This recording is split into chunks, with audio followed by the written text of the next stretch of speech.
All right, welcome everyone. Thank you. Thank you.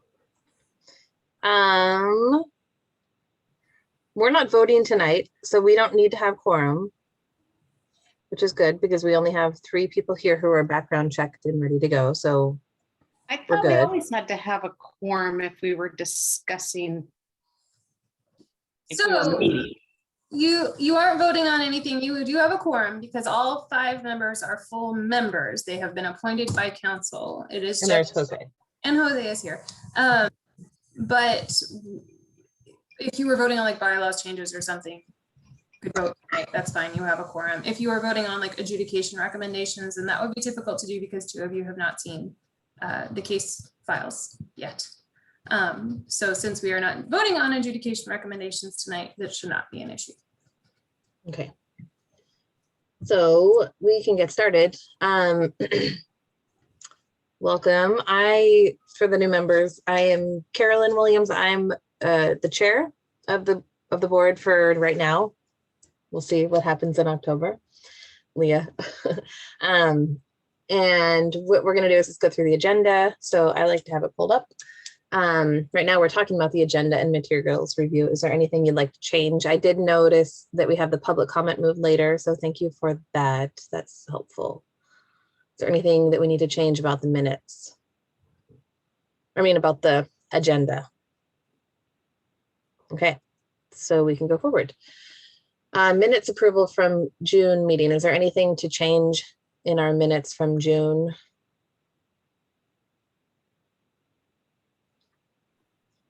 We move that we accept the minutes by, what do we call it, acclamation? Is that the word? I'll second that. Okay, so that can just be a hand raise, acclamation. Do we agree to approve the minutes from June? All right. Should I be voting on this? I assume not. Yeah. Probably not, since you weren't there and don't know if they're right or not. Next month you will, though.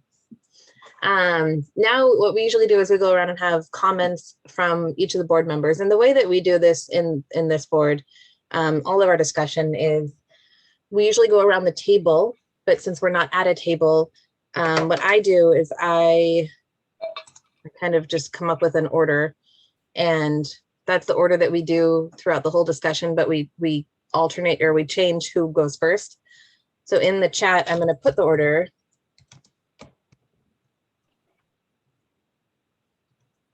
And what I want to do tonight is a little bit different. Usually we comment on different parts of the case and then we do it, we go through all of us. But what I think what we should do is the 4 of us who have been on the board before, we'll discuss with our alternating order. But then after each time we discuss, I want to give Alan and Clay a time to ask questions. Leah, yeah? Leah? I think we skipped right over public comment. And did you just start talking about case review? No. No. Okay, sorry, ignore me again. I apologize. Brain injury. So I think that's what we'll do tonight. We'll do the 4 of us kind of alternating, but I want to give Alan and Clay a time to ask, comment, and respond after each time we talk. So I'm going to say that our order is Michael, Bernadette, Jose, Carolyn, but then just keep in mind that after we talk, Alan and Clay will have a time to talk also. Does that make sense? Okay, so we will start with Michael with general comments, and this is just anything you want to talk about. We do have liaisons for the Human Rights Council and the Police Commission, so this is the time that those representatives can share, or it can just be anything that you want to talk about generally that you see in UPD, policing generally, whatever you want to talk about. And I'm being over-explanatory for our new members. This is not explanation for Michael, even though I'm asking him to go first because he knows what he's doing. Oh, no, I don't. It's always good to give me explanation. For example, somehow after 2 years, I still don't remember that we have the presentation where you have general comments, and then we also have the reports from the liaisons. Somehow I always forget that I have to do both of those. And so I don't have any general comments. Can we come back to me as Police Commission liaison after I open up the Police Commission agenda and remind myself what we did on Thursday? Of course. Thank you. So Bernadette. Okay, so I figure this also is probably a good time to just introduce myself to the new people. I am Bernadette Conover. I was on the board from 2009 to I don't remember when, and then I was lucky enough to get on the board again. And I've been on now for I think 2 years. I've been in Eugene since 1991. Grew up in Portland and just kind of kept moving down the valley. Stay-at-home mom, taking care of kids. And they've gone off, flown the coop, and now I just need something to keep myself busy again. So Leah so kindly invited me back. I worked in the DA's office for about 10 years. That was a long time ago. I don't really know too many of the police officers anymore because most of them have retired, but that's what gave me the background to kind of understand a lot of what they do and how to explain sometimes. I kind of see the CRB as a good bridge to explaining to the community what the police do and why they do it, and then explaining to the police why the community wants them to maybe do it a different way. So I kind of see the CRB as a good place to try and bring the community together and understand one another a little bit more. I did have the fortunate experience of going to the city council meeting work session last weekish. I can't remember when it was. The police commission presented via PowerPoint and talked a lot. And then Leah was next up, and she presented the police auditor's report, and she had a PowerPoint and she talked a little bit. And then I got to present. And since I gave them what we give them a 65-page document to review, I assumed that they would probably just have questions on it.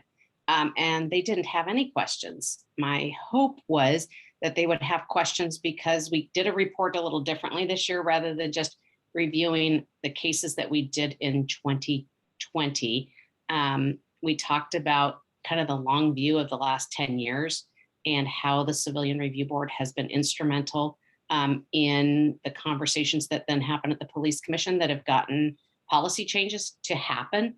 And so I felt like that was something really important for them to hear based on the ad hoc committee that has been doing some work. And I think a lot of what came out of their report goes a little too far and will have some unintended consequences if things are implemented to the extent that they are in that committee report.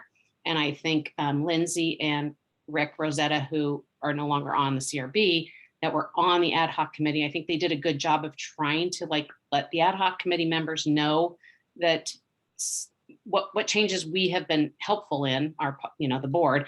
And then that sometimes when you make wholesale changes without really understanding background, there's a lot of unintended consequences that end up causing more problems than the initial problem. And so I was hoping that the city council would have some questions about that, but they basically said, thanks for coming and bye-bye.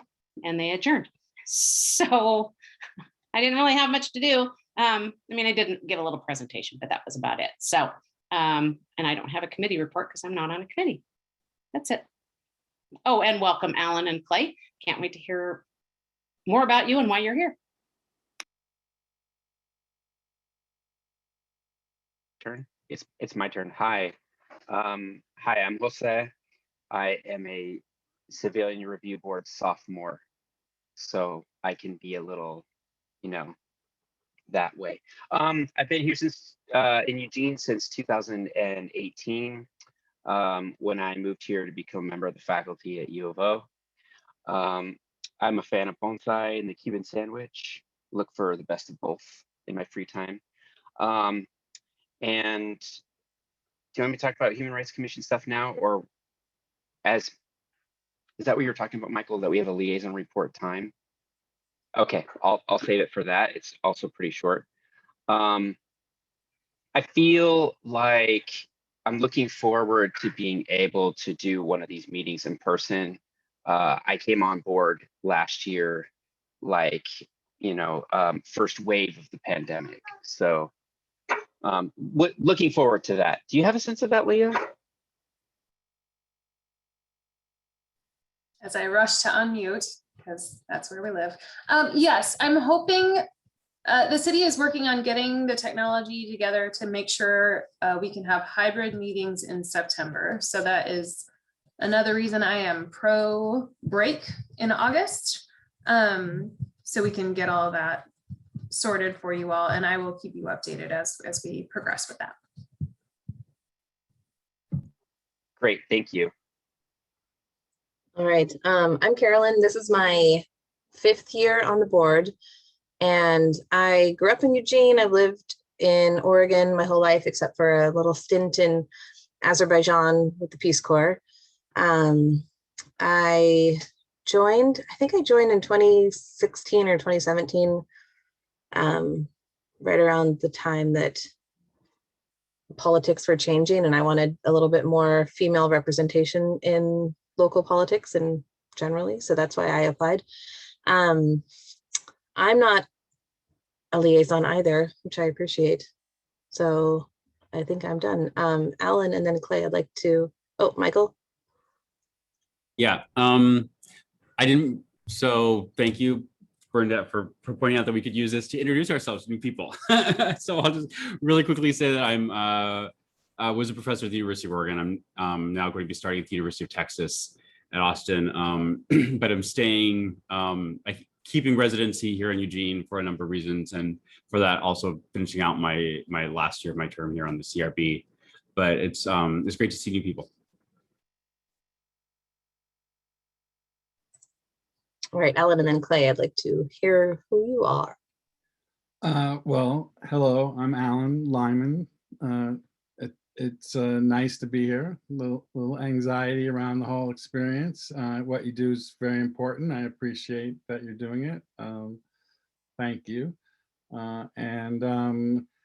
I was born and raised in New York City. Jose, I spent a decade or dozen years in Miami. I'm also a fan of a good Cuban sandwich.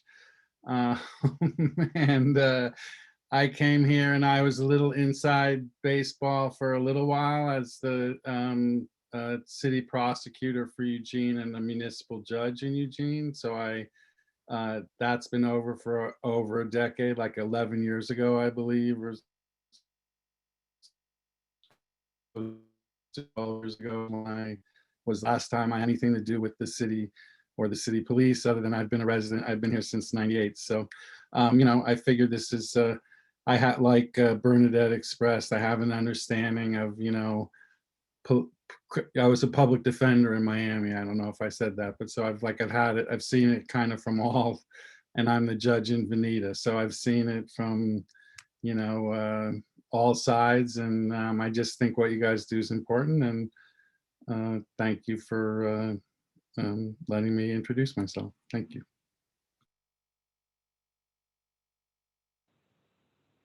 Yeah, I feel the same. I'm super appreciative of what the work that you all have been doing. I'm excited to join. Also a little nervous, like Alan. I grew up in Eugene, and then moved a bunch of places, but came back for grad school in 2015. And I'm an architect now, but before that, when I lived in Portland, I worked in politics, and I was director of public safety for the mayor of Portland for a while. And in that role, I interacted with the police a bunch, and we were in Portland, city government's a little different than in Eugene, and each member of city council oversees a bureau. So the mayor oversaw the Portland police, and my role was the liaison to the police bureau, but then also the liaison to the community. So sort of this middle ground. And one of the things that I did in that role was sit on as a sort of a witness to a board similar to this, both in the police bureau, but then also in the city auditor's office. So the two different sort of opposing boards, not opposing in that they were opposed, but just different organizations.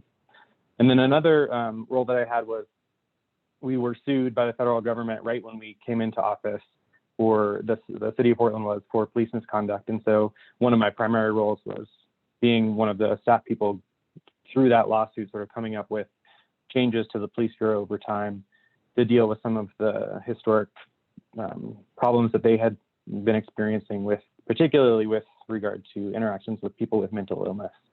And so that was a whole long process that came up with a lot of new policy changes and reorganization of the police bureau and new relationships with community organizations, and is still ongoing, as you can tell by the news out of Portland. So that's sort of my specific job history that relates to the work that you all have already been doing, and something that has somewhat prepared me for this role. But I'm also just a community member who's interested in this topic and felt like it's something that I can contribute to some of the conversations that are going on about police and community and how we can bridge the gap sometimes between the two.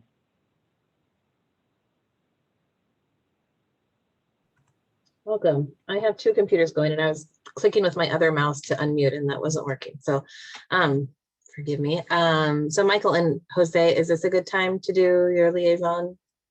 Now is perfect. I've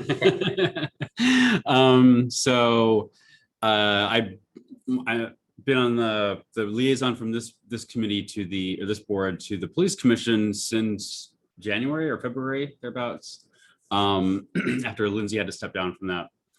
And so I haven't been to that many police commission meetings, but this one was the first with our new chair since our work plan retreat in May, or in whenever that was. And so one of the things that happened was that we had reports back from what had happened at the city council meeting. So Leah gave a presentation. The chair gave a presentation about their presentation to the city council. And then the rest of the meeting was primarily Cindy Coleman, who's here with us today, presenting about the Office of Professional Standards annual report to the Police Commission. And so a lot of that consisted of police commissioners asking questions that I already knew the answers to from having been on this board for 2 years. And so it was, it didn't seem to me, I hope, a typical police commission in that it was not sort of doing a lot of the typical kind of advice on policy. It was more educational, I think, for the police commission about what the Office of Professional Standards does and what the police auditor does and have been doing. And so in that sense, it was very informational and kind of review for me. But that's my report.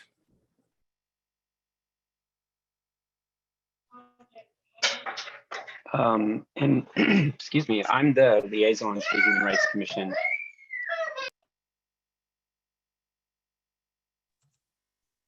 Sorry about that. And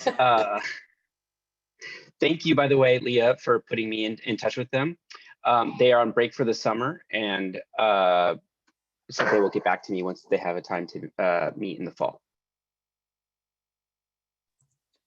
It just occurred to me, Jose, you might not know this, but typically when we meet in person, we have a liaison from that board come to our meetings also. So we often will be able to like ask them for updates from meetings if you haven't been there or if you missed something. So just totally occurred to me that we haven't seen any liaisons at all this whole time. So also, Jose, don't feel bad if you have missed them because they've been missing ours too. So it's fine. All right. Now it is time for public comment, Leah. Suppose I should talk. If any, I see we have a member of the public. If anyone would like to offer public comment, please raise your hand, the little thing. We don't have anyone attending by phone, so I won't give those instructions. I am not seeing anyone raise their hands. So if anyone would like to offer public comment to the CRB, please feel free to email our office at policeauditor@eugene-or.gov, and I will get those comments to the board. And I think that can close public comment. Yeah, thank you. And you're next to do the training topic. So just keep on going. Of course. So for Bernadette and Michael, this will be a little boring, possibly repetitive. I will try, therefore, to make it interesting and quick. So this is the presentation I gave on our annual report to City Council and Police Commission.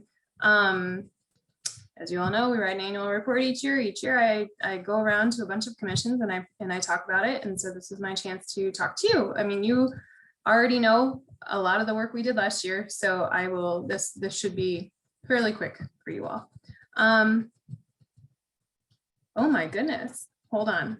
I'm having an issue. While you're doing that, can I quickly just kind of run through the other people who are here so Clay and Ellen know these names? Vicky and Beatrice both work in the auditor's office with Leah. Vicky is the one who will email you a lot, and Beatrice is also staff there. She does a lot of community outreach. Cindy and Jason are both from EPD. Jason is the sergeant who does the investigations, although he is transitioned away. And Cindy, you do training, is that correct? No, I don't know what you do. I'm the professional standards manager, so I oversee both the internal affairs sergeant as well as the policy sergeant, and we have a program coordinator in our office that supports all of us, as well as we have a quality assurance analyst that helps out as well. She does, and we also do accreditation. So it's kind of quite a lot of work that gets done. It's a big team. You'll see a lot of email correspondence between Cindy and Rick and Vicky and me, because that's what we do. A lot of course. Very nice to meet the new members. Welcome, and thank you for serving. Thank you. And thank you, Carolyn, for doing that. I should probably introduce my staff, but I am still, and everyone knows I'm, doing my best. Okay, from the beginning. Okay, annual reports.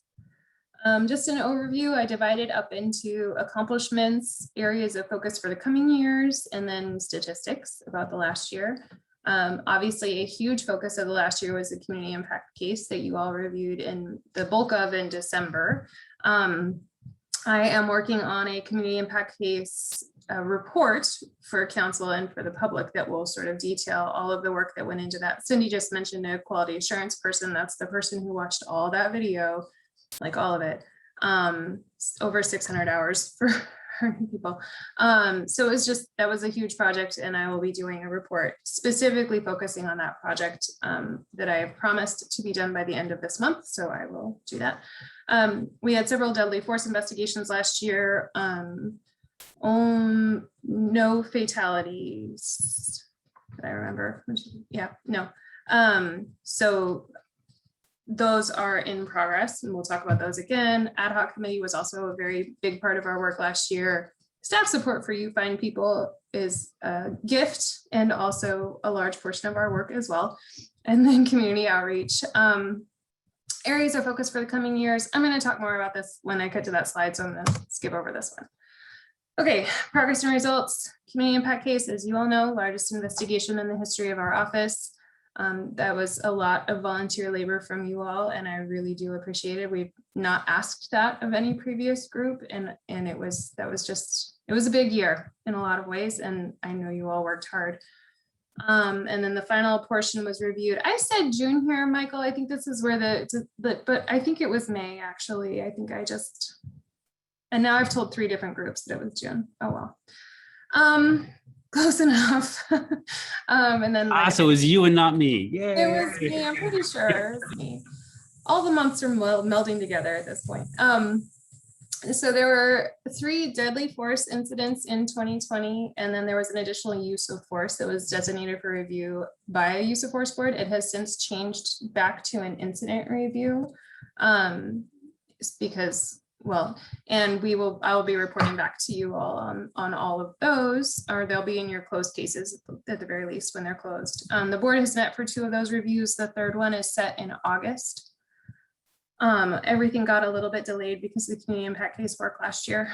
And then support for community meetings. We worked on the ad hoc committee. I provided a lot of support and training for that group. I was not staff, like the official staff person, those people did a wonderful job, but I did assist. And then working with you all for the community impact case, you guys did 9 investigations into allegations of misconduct and 3 incident reviews. And then you also had 2 subcommittees last year on bylaws and meeting structure. All right, moving forward. Yeah, hold on. We have a community member who pointed out that the final portion reviewed by the CRB in June is actually 2021, and then the final report also 2021. Yeah, okay. Thank you. Thank you, everyone. I do appreciate that. Again, this is the third time I've given this presentation, and you all are the first ones who caught it. So I don't know what that says about me or about you, but I appreciate it. Thank you very much. Community outreach, Beatrice is here and she can comment more on this. Obviously, our community outreach transformed over 2020 as we could not go out and do big group things with people. But Beatrice worked so much on emergency operations center support, city manager's office support. She was translating for much of the city as we were putting out information on all of the emergencies that occurred over the course of 2020. She also worked with the HRNI office on the Aquí en la Ciudad Language Access Project, which was a weekly Spanish online news segment, talking about things going on in our city. Virtual collaborations and outreach. If you guys have questions on all of this, she's here and happy to talk about it. I'm sorry, I'm gonna just reflect for a second on how funny it was that I got those dates wrong in 3 presentations. Okay,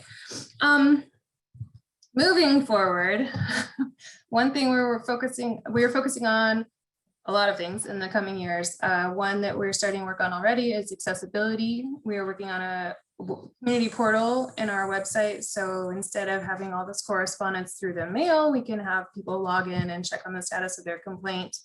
We can communicate, they can upload videos and photos and all of that. So we're working with ISD on that and working on continuing our regular updates to the community on our ongoing work. Diversity, equity, inclusion is a huge focus over the coming years. We're continuing our community outreach work to establish community trust and meaningful relationships. We're also working on establishing a DEI officer position who would be housed in our office, but with our office's access to EPD to analyze and report on DEI trends in all of EPD. So hiring, training, policy, discipline, all of that, because our office is allowed to report on trends, and so that is what we'll do. We are also working with EPD to improve the administrative investigations that follow deadly force investigations, as we all talked about last month quite a lot, to work to provide a more accurate and thorough, transparent report when those are finished. And then continue to advocate in the community for improvement to the IDFIT system, which is Interagency Deadly Force Investigations Team. Sorry, acronyms are not my friend. Okay, we're also working with recommendations of the ad hoc committee. I'm working on a team with the city manager and the municipal court judge to review the recommendations and provide a path forward for council. I'm hoping we can continue our city's role as a leader in community oversight. We have a pretty special system here, and I think we can improve it. But I think it's a unique opportunity. We continue to have some COVID challenges. We are continuing to evolve our community engagement strategy and hoping to return to a public safety forum in early 2022. And then personnel changes, as you all know, Mark retired this year. I am working on getting our office fully staffed and trying to figure out what an office looks like post-COVID or during the end of COVID, hopefully the end of COVID, but during this time in our lives. Statistics, we got 407 complaints last year, which was a slight decrease, but it was from an all-time high in 2019. Allegations of misconduct increased slightly. I conjecture, but I believe this was likely due to that community impact case because there were, I think, 6 or 7 associated with 2 nights in May, which doesn't typically happen. Our walk-ins obviously dropped from about 14% of our complaints to 3%. We closed our office to walk-in traffic in March, and our email complaints increased in a similar proportion from 5% to 14%. Sorry, my mouth is really dry. As you can see, we have an overall increase in complaints over the past 10 years.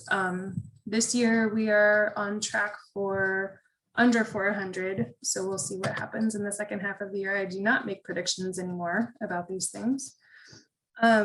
We had 33 allegations of misconduct, so that's the whole case, and 3 allegations of criminal conduct. So as you all know, allegations can include many specific allegations against different employees. So that divided out into 71 specific allegations against 34 employees. So specific allegations for our new members would be like, if the complaint is a use of force complaint, it could be a de-escalation allegation that they violated the de-escalation policy. It could be a use of taser policy or violation that they violated the taser policy. So that's all of those things can all be included in there.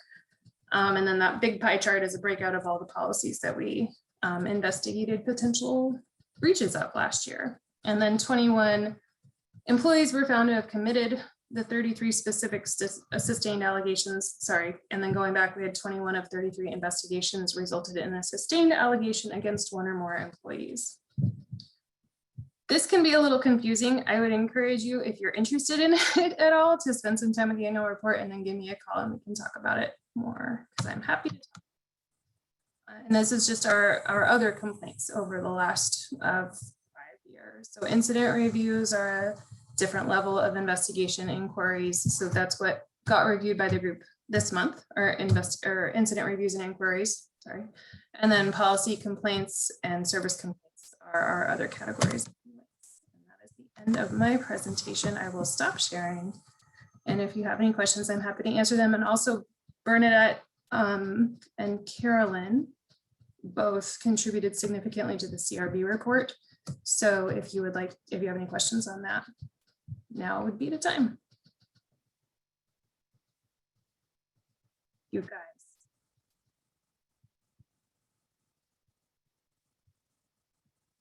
Conspicuous silence. Okay. Brilliant group here, Leah. We all understood it. So. All I've right. heard it a couple of times already, so. Fine. Okay. Well, if we don't have questions, we can move on to the next thing, Carolyn. Bernadette, did you want to add anything? I think you kind of went over what you said already, so never mind. I think it's time for the case reviews. And I'm hoping that, Leah, you can give us a little bit of guidance on how to discuss these since it is so different. Is that part of your slideshow? Yes. Good. Thanks. Sure. Okay, hold on. Let me get now.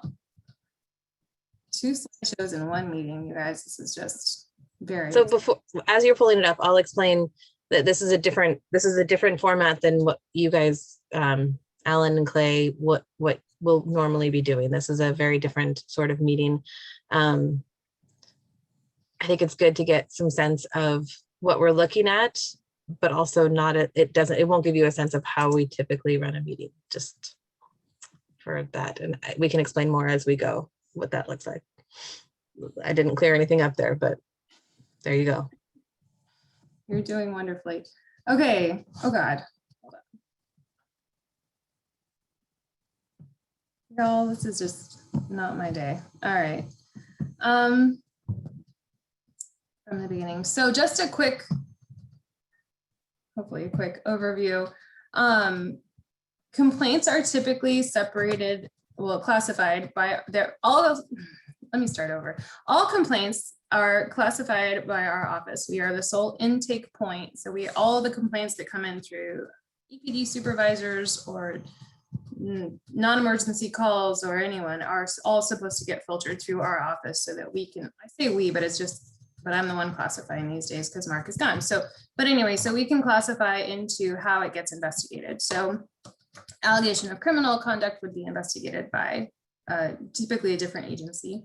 Allegation of serious misconduct is going to be investigated by internal affairs with our office's participation and monitoring and oversight, which is typically what this group reviews because those are big deal cases. Those are serious misconduct cases. We have incident reviews, which is where we can classify things when we want to take a deeper look, but we're not really sure what we're looking at yet. Inquiries are a little bit similar, but inquiries are usually handled by the employee's direct supervisor rather than IA. Incident reviews are handled by IA with our oversight and then can get reclassified into allegation of misconduct or whatever is appropriate following that investigation. And then policy complaints and service complaints are handled by first line supervisors. So the cases we're reviewing tonight are incident reviews and inquiries. And I'm sorry if that's repetitive. So case number 1 looked at EPD's response to community demonstration in January 2021.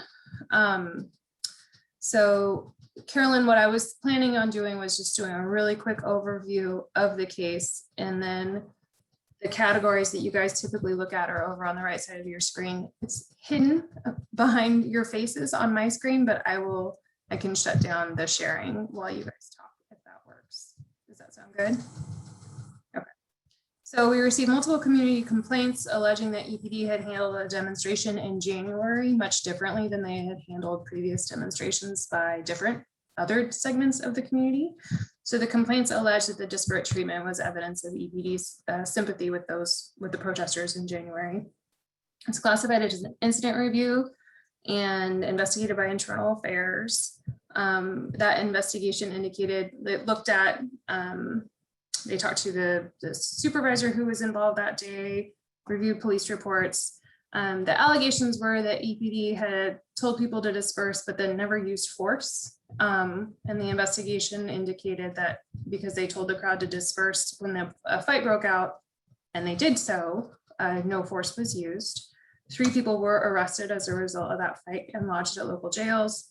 And then there was an issue with, there had been a flagpole, I believe, that was used in the physical dispute that wasn't taken. And so that was a training issue. First, the supervisor was assigned to talk to the involved employees about how they missed that part of the evidence. And Cindy, please jump in and correct me if I'm wrong, because honestly, these have been a few months, and Jason is also here to answer questions. Jason Barrett was the IA sergeant who looked at all of these. So I'm going to, well, hold on. I've started including this slide. I'd like to know what you guys think about it, but I'm going to try to include this from now on because there's been some confusion, I think, in the community about all the materials that you guys do receive. So I'm going to try to start doing this just as an education piece of all of the information that you all look at through because of your duties on the CRB. So but we can go back to that. I'll figure out a better place to put it. So the issues that you guys typically discuss are intake classification, monitoring, investigation, and then policies and training. So I'll stop sharing, Carolyn, and then you guys can do your thing. Does that sound good? That sounds good. So it's pretty much like the normal case, but we just don't go to the adjudication section. Okay, so we will do our same order that we had before, but now we will start with Bernadette. Just talking about intake, classification, investigation, monitoring.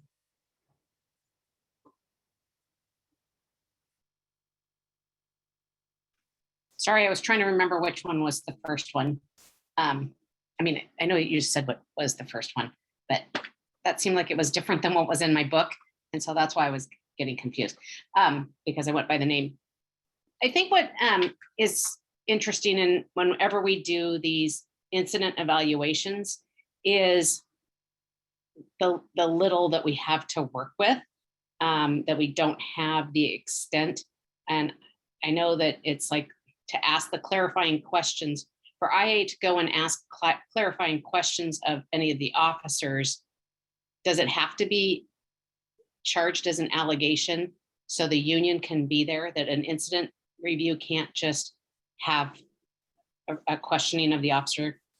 So that is sort of the thing, the drawback to incident reviews is no, they don't include an interview with the involved employees. Inquiries or service complaints can include a talk with the employee or an allegation can. But the incident reviews is sort of, it was meant to be a way to investigate further, but you're right, the union. Cindy, you should jump in here if you've got a better way of putting this. But have we not done incident reviews? We've only done service complaints in the past, because I guess that's where I was going with that question is it seemed to me in the past when we did these small cases, there were service allegations, and so there was conversation with the officers. And so this middle ground of incident reviews is set. I mean, has this always been there and we just haven't reviewed incidents before? So I think we started these in 2016. 16. Yeah. So it depends on which time you were on the board, Bernadette, because when we first started doing these, we would look at inquiries and service complaints, which is typically the officer does get talked to by their supervisor. And then the inquiries we started in 2016. And okay. So then my next question, sorry, Cindy, did you want to say something there? No, just to clarify that the incident reviews essentially are a preliminary investigation. And the only real limitation is not actually doing an interview with the involved employee. Any other evidence is fair game, including talking to witness employees. So it's meant to provide the auditor with enough information to determine if an IA is required. So if there are times when an incident review is completed, but we do in fact have unanswered questions. And so then it could be reclassified to an IA, and then we go forward through that protocol. Which I guess might be an issue in one of the cases further on. My other question has to do with, there's community mediation or some kind of mediation that will sometimes happen between the officer and a complainant. Is that only in service allegations as well? No, that can be any complaint that comes in. Any complaint that comes in that we think might be appropriate for mediation, we'll ask if the parties want to do it. It is not an option that we've been using much lately because we didn't get very good feedback on it. But right. It certainly wasn't something that I think was an issue for this one. I appreciated the officer's attempt in talking with one of the complainants and having a lengthy conversation, because I mean, there are four kind of allegations, 4 separate complaints here called in to discuss, and that I would note that there was an email response to one of the complainants, and it said there was enclosed an envelope, a stamped envelope for them to respond. So obviously that probably should have come out of the letter if it's going to be an email response. And when the portal is up and running, I mean, that kind of will take away from that. And I mean, that's just kind of a nitpicky thing, which I think is indicative of where we are, that the internal affairs always does such a good job with their interviews and their gathering of evidence, that it's like we end up kind of finding these little things to say, well, gosh, wouldn't it have been nice if this had happened? And I think the officers were kind of stuck in this situation. It's like, yes, there was a lot of use of force used back last May. And there were a lot of conversations over the course of, what was it, 3 days that we ended up reviewing. And so now people that may have been involved with those incidents back in May are now at another rally saying they're being treated nicer. And it's kind of, I mean, so they're basically asking the officers to, to not do what they're supposed to do, which is engage professionally.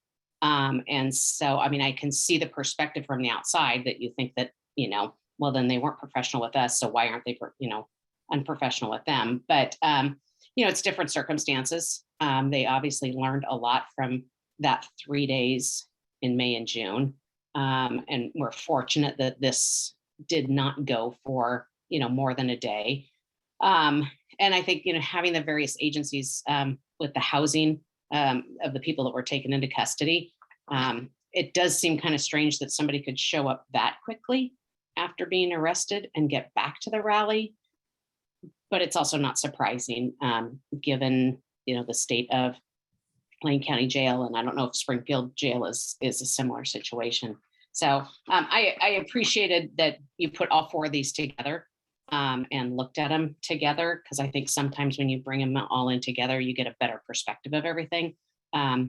So I appreciate that where this was, but it also felt like it needed an interview, but I understand why it didn't get the interview.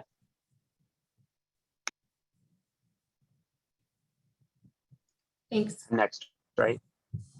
Yep. Okay. So we're talking about intake classification this round, right? And investigations on the next round? I think so. It's up to you all. I mean, honestly, if you want to do just sort of one, throw all your comments at once, that's fine. Sorry, I should have. No, that's fine. That's fine. What I was saying was complaint intake classification and investigation and monitoring are all right now. Okay. But you can also talk about policies and practices, because that often dovetails. Yeah. I would like to say I'm glad to see this one being considered. I would like to respectfully disagree with the way that Jason framed this case in their memorandum. In the conclusion section, regarding the citizen complaints that EPD provided, skip to the next clause. I found this description to be consistent with standard expectations held for the behavior of Eugene police employees. Now, given the responses that we saw on this board from police, say, yes, in comparison to last May, and the things that members of the police were saying to themselves to what in the moment be ready to handle this challenge and the extreme nature of those things. I think what's at issue for me here is that professionalism is being applied in a widely inconsistent way. In so far as it, in my reading, looks like either implicit or explicit bias. And I think that's the kind of stuff that we should be here to talk about. So yeah, I would hope that the members of the Eugene Police would, I expect that they would have high standards of themselves and try to learn and reflect. But in the framing of this, I think I would disagree with.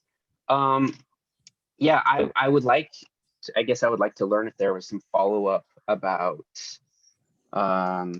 you know, the last sentence of the previous section in the memo says, portion of the complaint will be referred to lieutenant for debriefing training with involved employees. I mean, when I look at that, I'm like thinking, how are we supposed to do an investigation without evidence?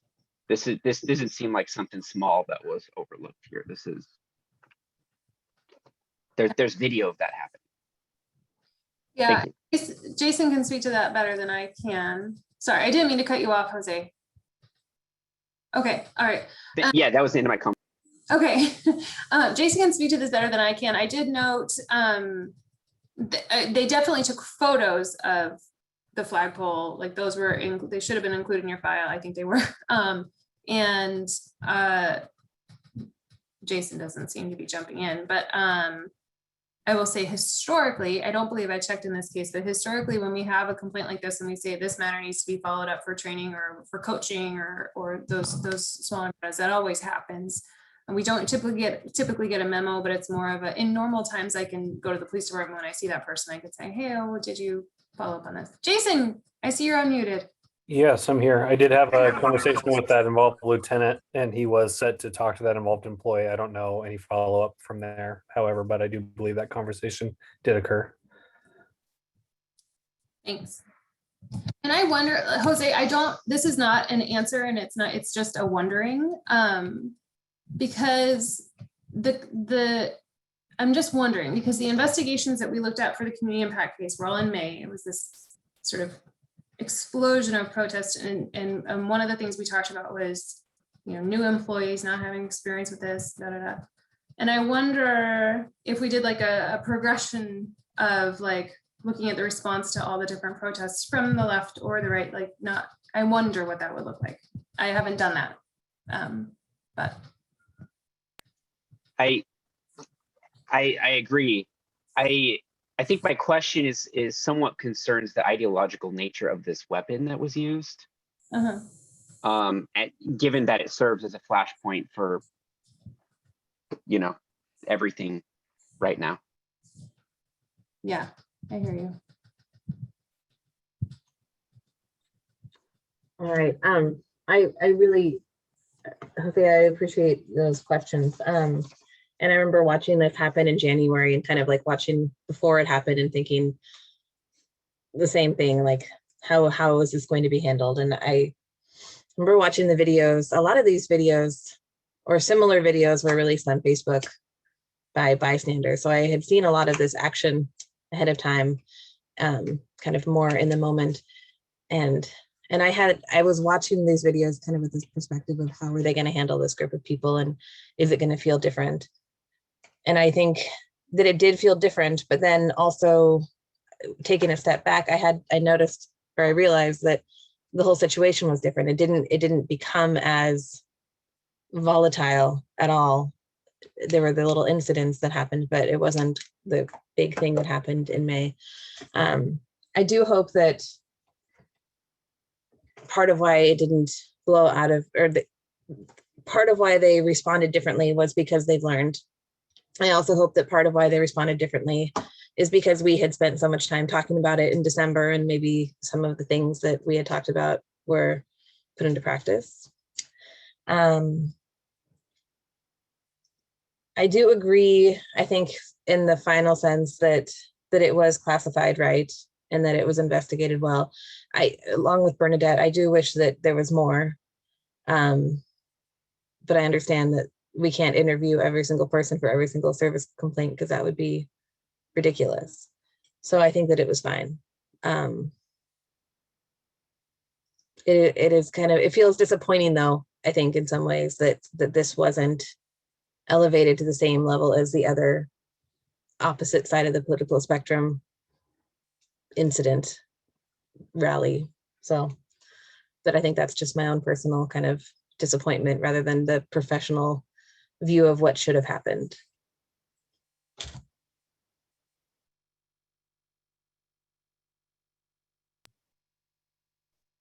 Yes, I'm next. I had to look over and check the list. So a lot of what people have said. So I had not seen anything about that. I'd sort of heard that something like this had happened, but as a social media resistor, I hadn't seen any Facebook videos or anything. And so I try and remain as much of a tabula rasa before these as possible. And this was one like that where I was like, oh, I didn't realize this was coming. And so it was interesting to look at it and to learn and sort of see how the investigation happened and what the complaints actually looked like about this that ultimately were received. I agree. I think I'm surprised this wasn't classified as something that would have warranted a more thorough investigation, but I also understand that, you know, with 3 deadly force uses coming down and all the other stuff going on, you know, not everything elevates to the top level. So that seems explainable. I think, although I think there will be a lot of dissatisfaction with that decision from what I gather. I think I hear what people are saying about the and I understand the sentiment behind the initial complaints about disparate treatment. At the same time, I do think there's something to be said about clearly, from my perspective, a conscious decision that EPD has made about how to respond to public protests. I was not present at any of the events of the end of May of 2020. I was cowering in my downtown apartment, occasionally scurrying out for a cigarette and back in. But I did attend a number of other protests over the course of the summer of 2020, and very large protests in very public places with a lot of angry people and no EPD in sight. You know, you'd see the drones fly over. Occasionally, you'd see them down a couple blocks out of sight. And so I don't think this was the handling of this was inconsistent with how I saw EPD responding for most of last year to protests from any number of spectrum or side ends of the spectrum. I think that there was we have seen in this city, unlike in other cities to the north, a very quick and abrupt change in how protests were responded to by the police department, and I see this as a continuation of that. And I think it's unfortunate that that is that we'll never know, like, was that also the result of disparate treatment in this case, or is it simply part of that that change in policy. But I think the change in policy is there, and it's clearly evident to anyone who attended protests in the second half of last year from any number of organizations, and contrast that with what happened earlier in the year. So I hope that is something people can reflect on and take heart from. Carolyn, can I speak for just a moment as to the classification? Is that all right? I, as you all know, I really do enjoy your comments, and I like your feedback, and I appreciate constructive criticism on all of these decisions. I really do. I think you all know that, but I feel like I have to say it. I just wanted to point out that the thinking around making this an incident review when we got the complaints, and this was when Mark was still here, but we talked about it, was treating it like those incident reviews that were an overview of the response in May, the community impact case incident reviews. And then if we saw anything that looked to be a policy violation, we would do a deep dive. So the thinking was we would structure it similarly, not differently. So just hoping that helps answer hopefully some questions. And then Michael, I really appreciated your point about this. It's sort of the structure, it's the format of the CRB is you guys look at things that we got complaints about. If we didn't get complaints, then there's nothing for you to look at. So so just wanted to point that out. And that's all I got.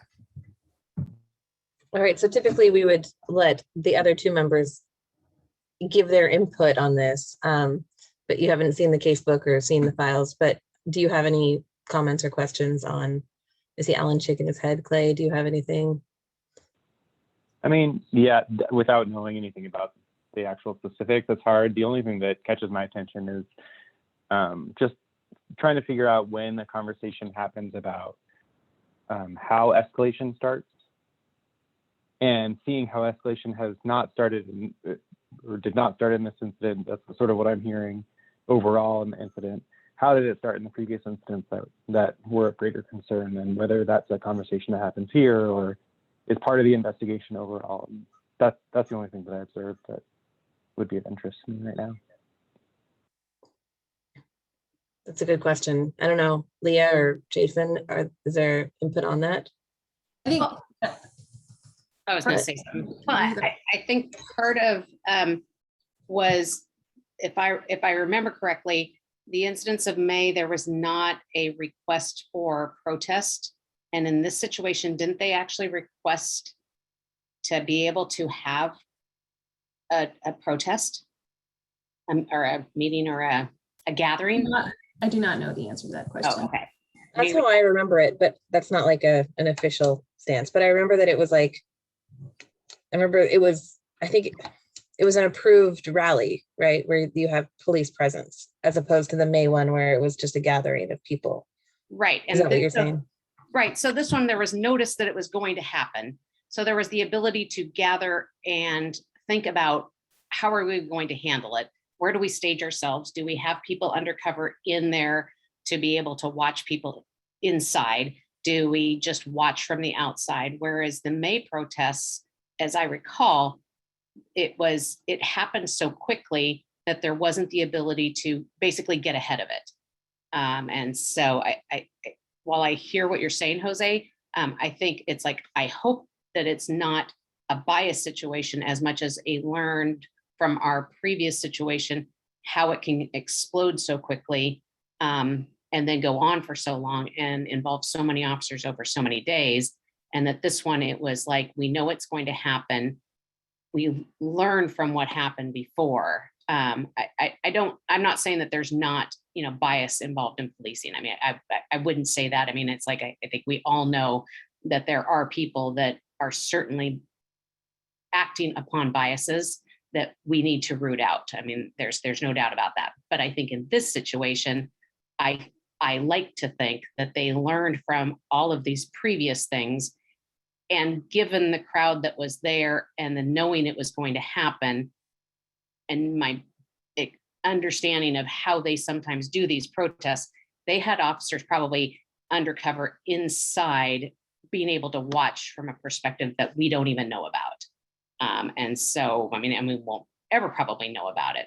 But I mean, so I think it's kind of hard to compare these two the May case in this case. I think also the idea that, oh, there goes that thought. Okay, Leah had something else to say. I was just gonna say that for Clay's question, that talking about engagement and escalation is definitely something that we would talk about here. And I think I was gonna say something about the community impact case, but I'm hoping I can actually, we can deal with some of those questions when I do the community impact case report, and then maybe we can talk about it between now and September. Anyway. May I Please, ask a question? Yeah. I'm asking this question from a place of ignorance and for clarification, and the board has, in my entire experience, been very generous in allowing me to ask these questions. So I'm gonna play that role again. Is it consistent? Say if is the returning the weapon consistent with EPD practice? So, oh, sorry, I thought I was muted. It's gone the other way. Jason, okay, good. Jason unmuted. Jason can answer that better than I can. Yeah, I can answer that. No, typically we would seize the weapon for use in a later court proceeding. This time that didn't happen. I think it was photographed and documented, but it was not seized. But given the nature of this event and the chaos that goes along with it, it doesn't totally shock me. But no, it's not consistent with our policies. That's why it was referred back for some coaching opportunity to the lieutenant. And just to follow up, and thank you for letting me, this doesn't sound like it's breaching any kind of policy. That would be breaching any policy. Oh, there's procedures for evidence handling. I don't know that we have a specific policy that says you shall seize, something, but typically as part of a normal criminal investigation, we would seize any evidence that's reasonable to do so. This should have been seized. Jason, when you say reasonable to do so, I mean, sometimes I don't remember how big this pole was, I mean, size-wise, and transportation of larger items. I mean, is that what you're saying? Is sometimes those won't happen? I'm just speaking in general. Sometimes, yeah, things are too big to seize, so you'd photograph things or make other opportunities or other ways to document evidence. On something where you can pick it up, I mean, somebody's been hit, it was a flagpole, I think it was probably 4 or 6 feet long or something, it could have been seized. But yes, that would have entailed an officer protecting that, putting it in a vehicle. It's not a typical call for service, so it's kind of an all hands on deck kind of a situation. So like I said, it doesn't shock me that that was overlooked, but I think we could have done it and we should have done it. Well, I So promise last question. I promise. No, Sorry, go ahead. you're fine. And you're up next to talk about EPD policies, practices, and training. I think you are doing that, so that's good. Okay. So, but take this time to talk about that in addition to your questions, if you have any. That's a lovely transition into the policies section of this meeting. I was just going to ask Jason and Leah, excuse me, to the board, in EPD's interests. I don't know if EPD has to hold an insurance policy. Yes, I'm imagining. The city does. The city. The city. Insured entity. Is it in the city's best interest to think about developing a policy for evidence handling lest this happens and, for liability's sake? Or is that bad bureaucracy? I think so. Like Jason said, the practice would be to. So that's a good question, and for the real lawyers, rather whether the policy or the practice is sufficient. I can talk to Risk and see what they think, but I know that Risk is usually fairly up to date on what EPD has for policy and what it has for a practice manual. So that's a good question, and I'm not sure. But I mean, like Jason said, like if this was a domestic violence call for service with a gun, right, it would have been dealt with. Hopefully, I mean, assuming it would have been dealt with differently, right? Does that make sense? It does. Again, I think this is a unique situation given that ideological nature of the weapon, and the fact that this is a kind of, it sounds to be, if it's not a policy, it's kind of a judgment. It's a subjective decision. And I wonder if that's the right place for subjectivity or not. Right, and I can look up because there is an evidence handling policy, but it generally refers to the evidence manual, which is like how to fill out forms at the evidence control unit kind of thing, right? But I can look that up for you. Thank you.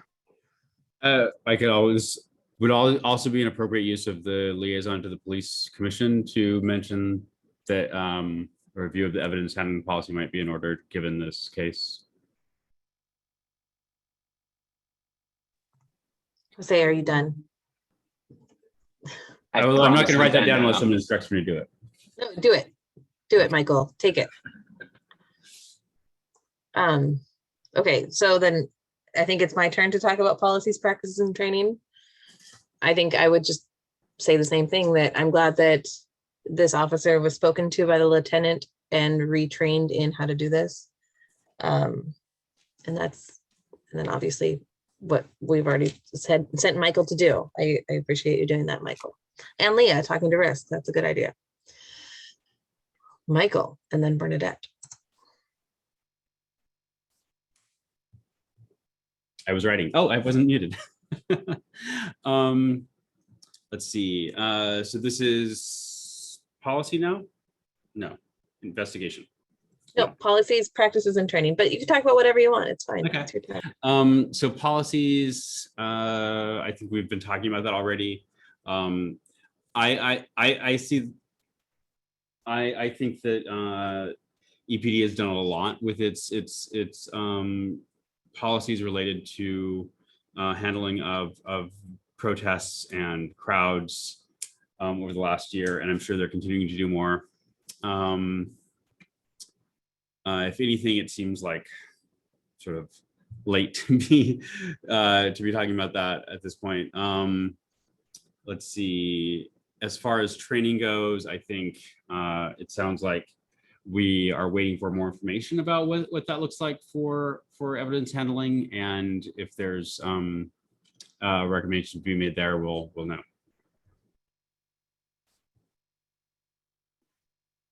I remembered what the other thing was I was going to say is in the May case, it was like our complaints were made by people that were injured by the officers or felt like their rights were being violated by the officers. And in this case, it's, as far as I can see, there was none of the protesters that felt like they had their rights violated. And so I guess there, that kind of goes back, I guess, to the ideological, bent of it is, what Jose was saying. Is that why, or are they just not going to make any complaints because they felt like they got to protest and they weren't being stopped? As far as the policy goes, while I think it can be brought up at the police commission,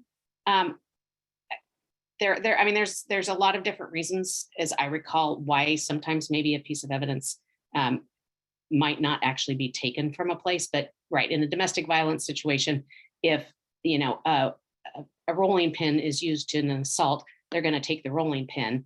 If a large bar is used in the assault, it might not always be taken because of the transportation and those sorts of things.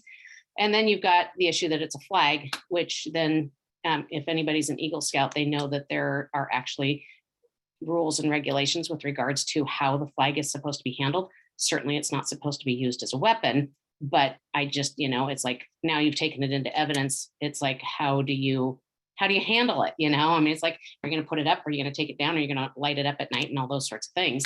I don't think that excuses probably a call should have been made to, the sergeant saying, by the officer, hey, I've got this large item. We've got a lot of people out here. I know that we need the bodies here, but we've got this piece of evidence that's large and needs to be taken into. I think it was, a call that should have been discussed. Certainly, my guess is that it was just in the expediency of trying to get back into dealing with the crowd. They just chose not to. And so I think coaching was the appropriate way to go. I'm not sure that there's really a policy consideration to be looked at by the police commission, especially since you guys have already done your work plan for the next 3 years. So, but I mean, it's certainly something that could be brought up at it. Oh yeah, it won't be discussed, just to be clear, it won't be discussed by the police commission, but if it's brought up there, that it'll be heard by people who are there that this is something to. Right. And the policy sergeant, I think, goes to the police commission meetings and is always reviewing and updating that policy manual. And the chief will hear it if, you know, in the report. So I think it's something that, yeah, bringing it up for at least them to hear the question about whether there needs to be a look at the evidence policy is probably a good thing. That's all. Okay, I think we're ready to move on to the next review. I think I'm not surprised that this one created a lot of discussion, especially considering our experience with the community impact case when we did in December. I'm not anticipating the other ones to be quite this wordy, but I think we should just switch to just having one time to talk about the whole thing for the next 3 cases, just so we get out of here by 8 o'clock. Thank you. And sorry for that interruption for those of you who could see it. My kid came in. Okay. Case number 2 was a community complaint regarding how EPD handled a complaint of identity theft. So reporting party contacted the auditor and the Human Rights and Neighborhood Involvement Office with their concerns, classified it as an incident review. It was investigated by internal affairs, including, so they looked at the body worn video, dispatch records, police reports, and the intake, recording of the intake interview. And this sergeant, the supervisor who investigated, looked at it and found that the things that were complained about there was an explanation for them. I don't know. There wasn't a policy violation. That's what I'm trying to say. So the officer notified the reporting party that they were recording, and they were in fact recording. They were there for 42 minutes. They asked a lot of questions. They produced a police report and 2 supplementary reports. They dealt with it adequately is what I'm trying to, or they dealt with it in accordance with policy. And then the incident was referred to the employee's direct supervisor to follow up with the reporting party, who then called that person and explained how it had been handled. And then the assigned detective also followed up. And then the materials that you guys saw were video, dispatch records, police reports, recordings of the complaint intake, and all the calls with the reporting party, correspondence and data, all those things. And I will stop sharing so you all can speak, and I will stop talking also. Okay, I think it's my turn to go first, so I will go. I feel like this one was classified correctly. I think that it was good to look into it because the allegation that the reporting party was saying is an important one, especially though about that it was being treated differently because so the officer, the reporting party was under the impression that the officer knew that this person was white, but the officer thought that they were black, and then it switched. Am I making sense? So that was one of the complaints, that they thought that it was treated unfairly because once the officer found out that the person that the reporting party was calling on was white instead of black. And they were thinking that it was, yeah, the officer's bias influenced their law enforcement decision-making. Thank you, Leah. No problem. I'm here for you. So I think once you watch the video, you see pretty clearly that that wasn't the case, that it was that was a misunderstanding on the reporting party's part in what the officer meant when they commented on the race of the person. So I think that right there was enough for me to understand that this was handled well by making it an inquiry instead of an allegation investigation. I did really think that I appreciated how the reporting party seemed very fluent in English in the video. I didn't have any concern that they were not understanding, but I appreciated that the subsequent reaching out was in Spanish, in their native language. I think that was helpful. So I appreciated that our office was able to do that. And then I think, did EPD also communicate in Spanish with them? Okay, so I wanted to acknowledge that and appreciate that. That's all I have to say. Michael, you're next. Yeah, I don't have a lot to say on this one. I think that it was it was handled well. It was a great example of the usefulness of the incident review. Yes, incident review category as opposed to just the other categories. And yeah, it's nice and useful, I think, for members of the board and for the public to see and hear about how these kinds of I don't want to say every day, but these kinds of low level complaints and how they're handled, and if they are handled, and someone looks into them, many people look into them, and they get talked about at various levels. And I think that's I would say the main benefit of structures like this board is providing that limited amount of transparency into a process that is otherwise very opaque and even arcane, right, in terms of the language that we use and the procedures that are followed. I think what I appreciated most about this is the watching the video, and that this is an officer that's a year on the force, and really taking their time and being pretty thorough. I think the race thing kind of caught the officer off guard, because they were looking at the name and not realizing that it was like the name that was in the system didn't match the name of the person that the reporting party wanted them to look for.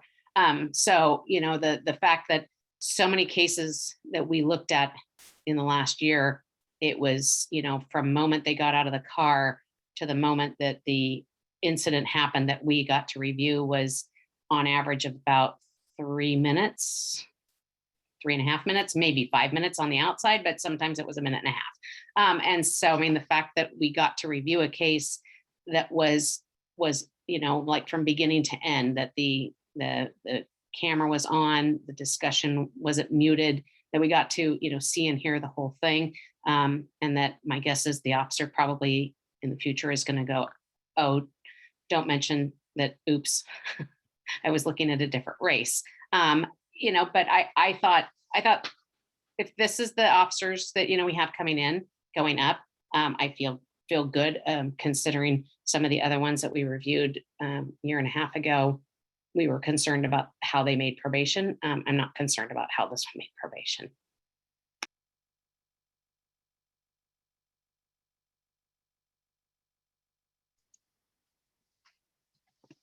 I agree that this can be closed out as an incident review.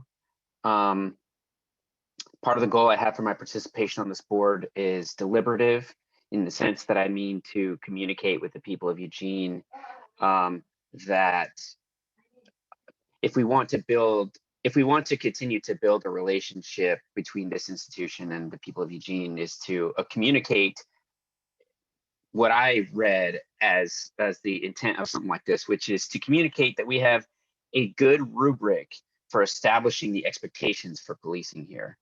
And yeah, I'm glad that y'all pointed out that this is a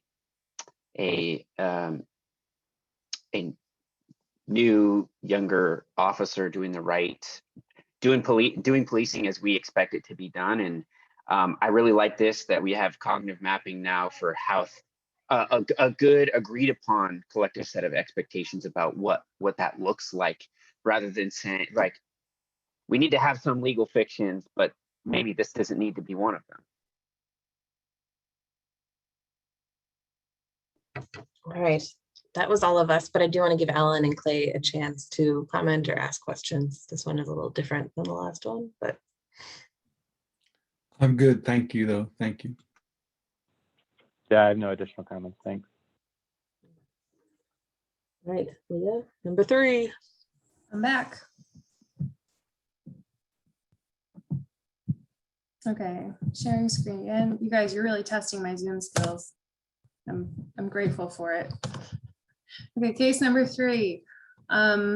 This was a complaint that we received on how EPD had responded to a series of domestic violence calls in 2015. So our ordinance allows us to intake or to move forward, I guess, on allegations of serious misconduct that occurred within the previous 6 months and allegations of minor misconduct that occurred within the previous 60 days. So this was obviously outside of that, that time limit.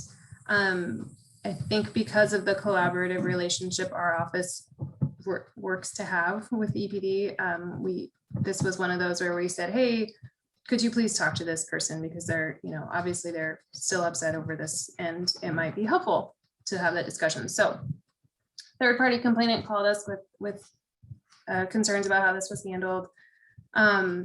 Actually, I can't, anyway, dismissed, but then Sergeant Barrick reviewed the incident and spoke to the reporting party about his findings. So it was one of those where the involved employees appeared to follow policy. This is also because it was so long ago, we don't have body worn camera, we don't have in-car video. We were able to look at the reports and how that all was dealt with, and then contacted the reporting party to go over why those choices were made, how they were made. So, and then these are the materials that you all received. So I will stop sharing and move forward.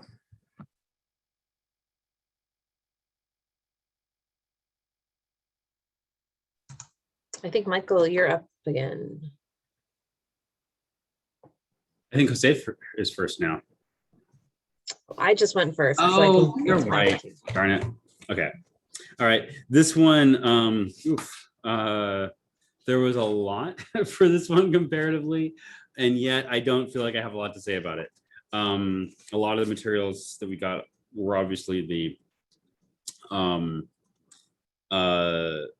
emails were provided by the complainant, sort of giving a bunch of context. I feel, you know, it's one of those cases that my heart goes out to the people involved in this incident, or rather the situation, I should say.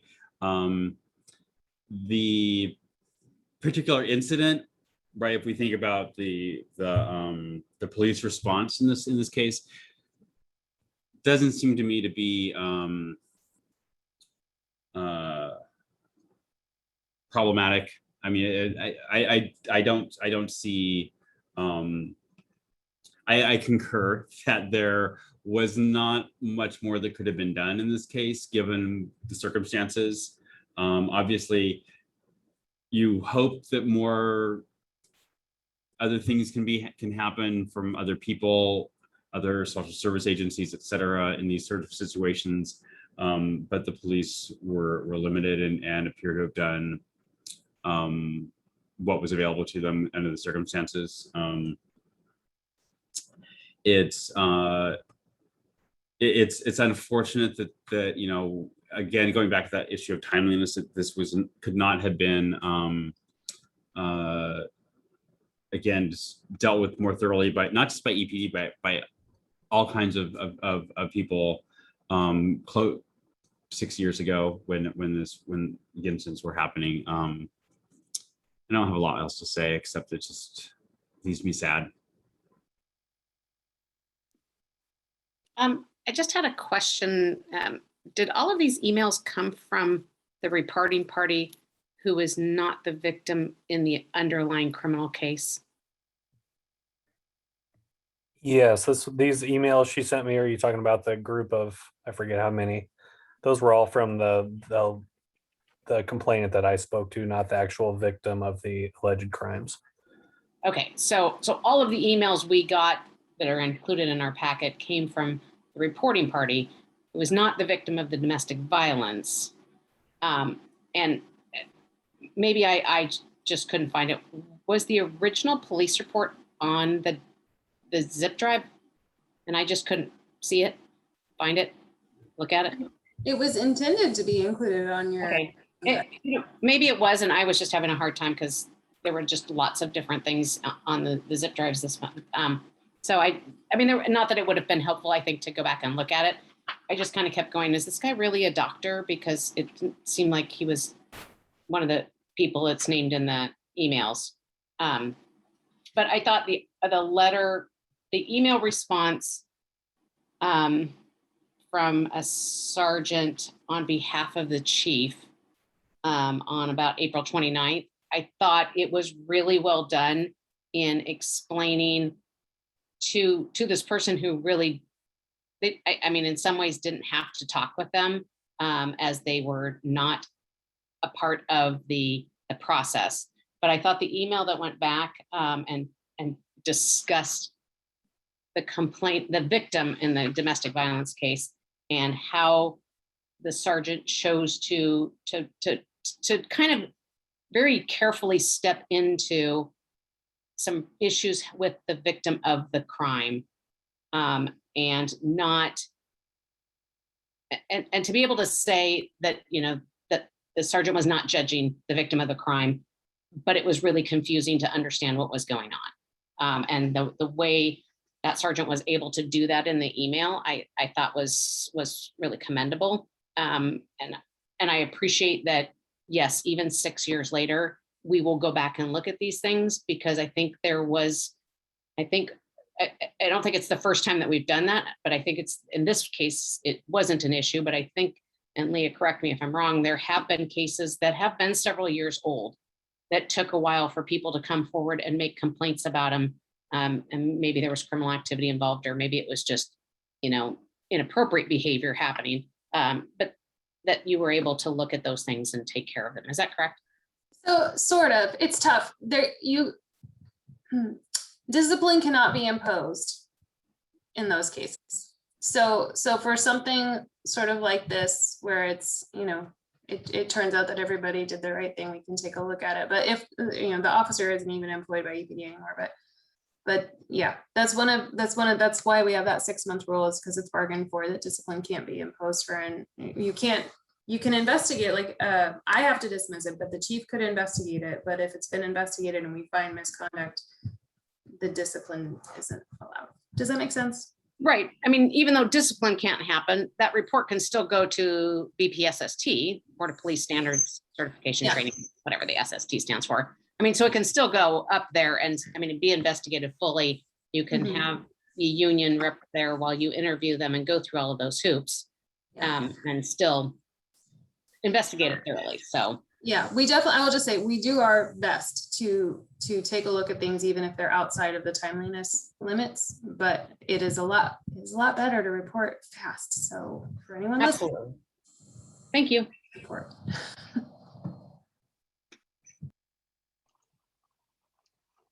Yeah, I also don't have too much to say on this. I have one question and one comment. What is the working definition of the difference between policies, practices, and procedures? That's a very good question, Jose. So it's okay. No, it's a good one. I said it was a good one. So there's a policy manual online. So how I look at it is the policies that are in the manual, the EPD official policy manual, are policies. And then there are practices that people are trained on. And then there are also and those are more lower level, like how to fill out an evidence form, how to sign out a car, and all the things that I don't have to do. But I would say practices are lower level, policies are higher level, policies are in the manual. And then what was the other? Procedures? That's lower level with practices, same thing, maybe around the same thing. I guess it's more okay. kind of science is what I'm trying to say. Sure. I think I feel like I should have asked that question like 12 months ago, but better late than never. Always. Yeah. Okay, that's helpful as I think about this section of these meetings moving forward. Yeah, I think this one can be closed as well. You know, I'm wondering what resources would even be available for this person, and I think that's what makes me sad. You know, seconding what Michael said. it seems like this is this is good evidence as to why we have something like Cahoots. I think policing serves a purpose, and I don't think anybody in particular failed in this or did anything wrong. It's beyond that, right? And so like the person that the third party that sent in the emails, you know, I feel like I kind of identify, not specific with any of the specifics, but the frustration of sometimes systems moving at the pace of molasses, though I don't think that the Eugene Police Department is useless as was characterized in some of these. So yeah, this is a really tricky and tough one, but again, good example for us to, I don't know, I like to use these now, looking back on some of the other cases as, yeah, rubrics maybe. I just have one question, and I might have just misunderstood this, but because of the timing of when you can do certain things like the 60 days and 6 months, if this had happened, if this complaint had come within that time period, do you think that it would have been investigated differently, or do you think that it still would have ended up as an incident review? That's a very good question. I think it would have, I think probably it would have gone the same, probably would have gone the same route. Sorry, I have to think for a minute, but yeah, I would, either an incident review or possibly an inquiry, sort of depending on how much information I have. Okay. That's all I have. Alan and or Clay? That's good. Thank you. Yeah, nothing else to add. Thanks. Okay, last one, Leah. All right, powering through.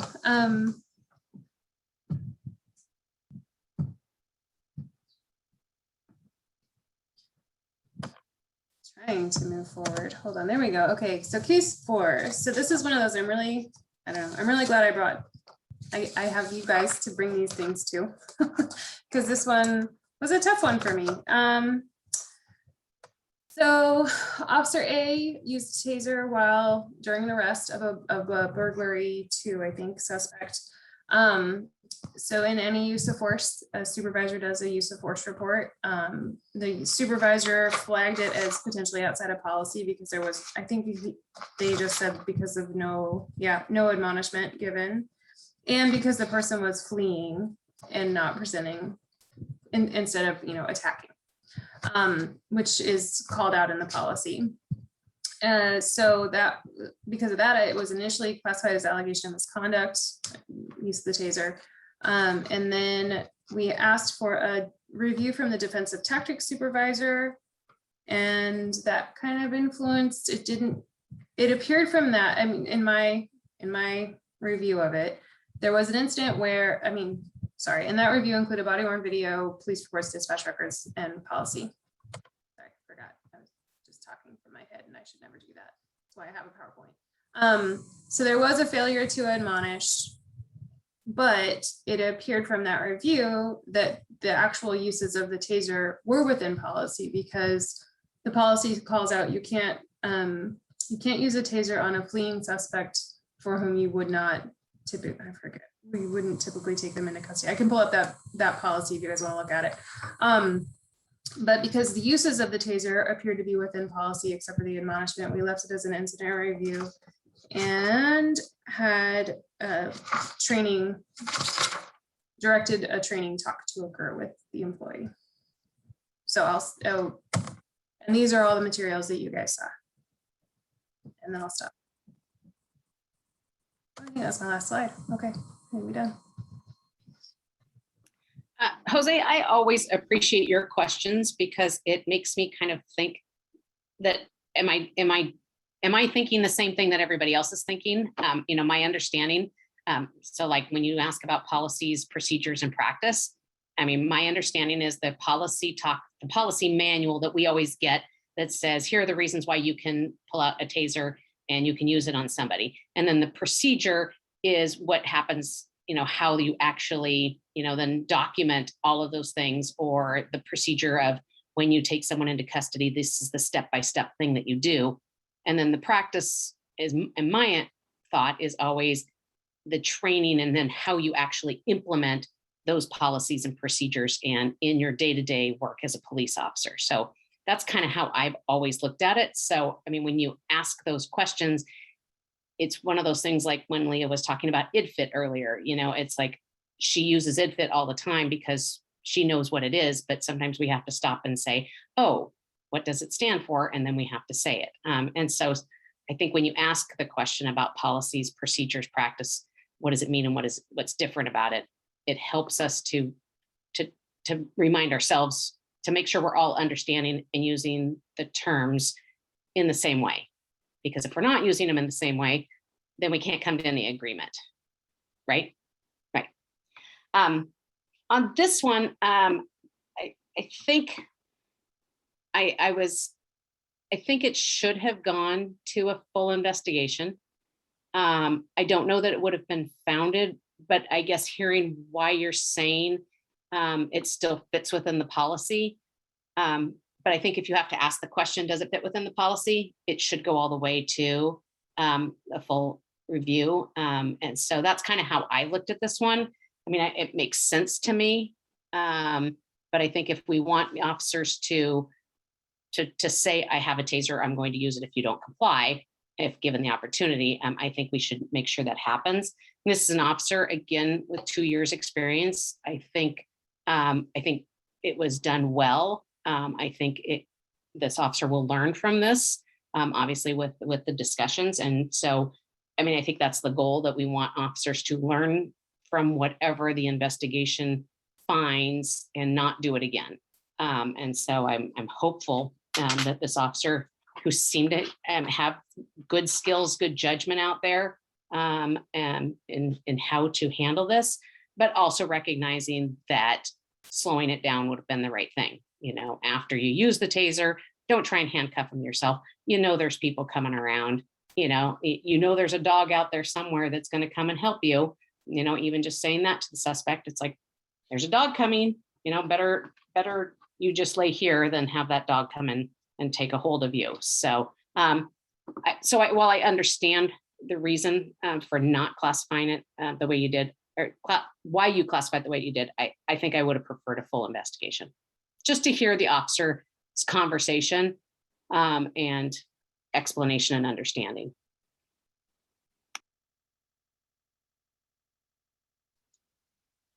I think I appreciate that comment, Bernadette, and I agree here that that's a nice small little rule of thumb, that if we need to ask a question, perhaps it indicates the answer already.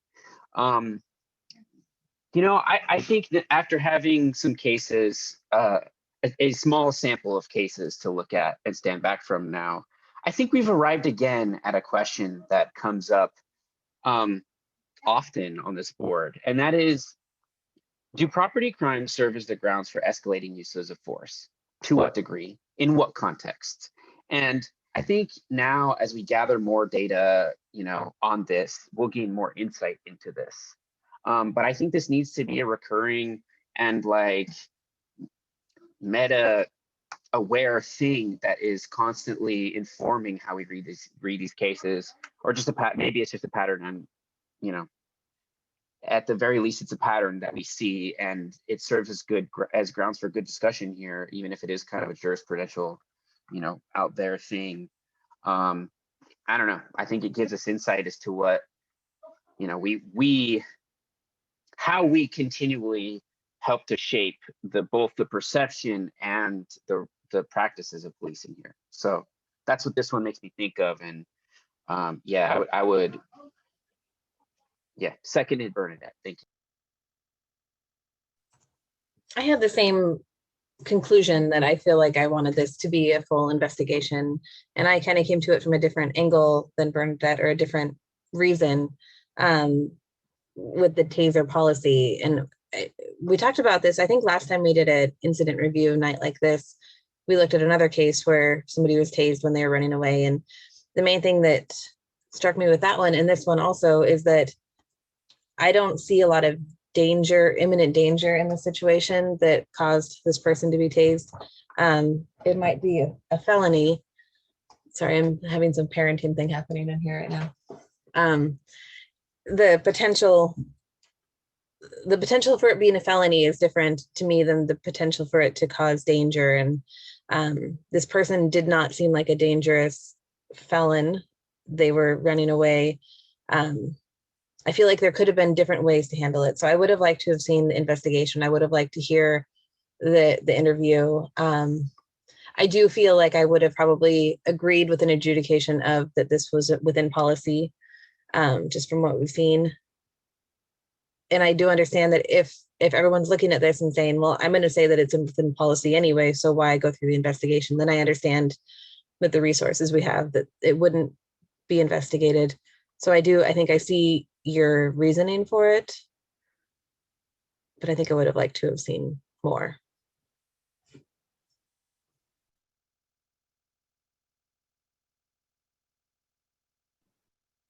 And that's me. So I think I have, in short, I concur with my fellow panel board members. I wanted to highlight something else. So we have the tasing of the suspect, and then we have this sort of I'm looking at the sergeant's memo, and there's a sort of recap of the officer's report and their justification for the tasing of the fleeing suspect. And their justification is that they appear to be younger and 20 years, at least 20 years younger than me. And I believe a physical confrontation could result in injury to myself or the suspect. I also believe that there was a likelihood for injury to the suspect by utilizing the taser over the canine.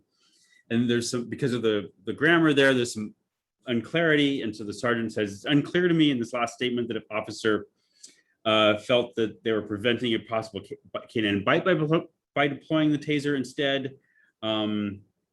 I believe that they were trying to say that there was less likelihood of injury to the suspect by deploying the taser rather than a canine deployment, right? So there's the justification of the taser as preventing other serious injury, right? Either by danger to passing motorists from the busy street, or from the attack from the canine, or possible injury from a physical confrontation to either the suspect or to the officer, right? So there's all kinds of potential injury that is allegedly being avoided by the taser. I agree with the sergeant that that's the most likely reading of that statement, but we're both making assumptions there about what the officer means. And because this was only an instant review, we can't ask the officer, I couldn't anyway, but no one can ask the officer what they meant by that in the statement. So that can't be clarified. In any case, it seems to me that all of those possible forms of injury are like I don't know, going back to what Jose was saying, like if we're thinking about using the taser in order to prevent imminent injury to someone, right? Is that's one of the justifications for tasing a fleeing suspect. I mean, it seems to me that the easiest way to avoid injury to anyone would be we have them on camera already, right? This person is already on camera, doing the crime, and so it's simply a later apprehension. It's not ideal, right? Best to apprehend someone right away, but I don't know. I think that these policies are in place in order to avoid unnecessary harm, and especially in a case where there is no imminent harm except possibly as a result of the apprehension. It just seems to me like that might be slowed down and delayed. Then again, I'm not in charge of apprehending anyone, so that's probably good for everyone involved. So that's all I have. I agree that I would have liked to have seen this elevated a bit as a more full investigation. I think that I think we all have a lot of questions that, were they answered satisfactorily, might not change anything in the outcome, but because we still have them, I think it would have been good to have been able to have the answers. Thank you. All right. Michael or Jose, your hand is up. Everything shifted and I got really confused. What was Me happening? too. I'm sorry, I'm full of questions today. I promise. So Michael's when I was listening to Michael speak, I just now had this insight that I think I should have had a long time ago, and that is, so we can agree with something being, or we can, given the facts, we can agree to something being within policy, but say not within practice.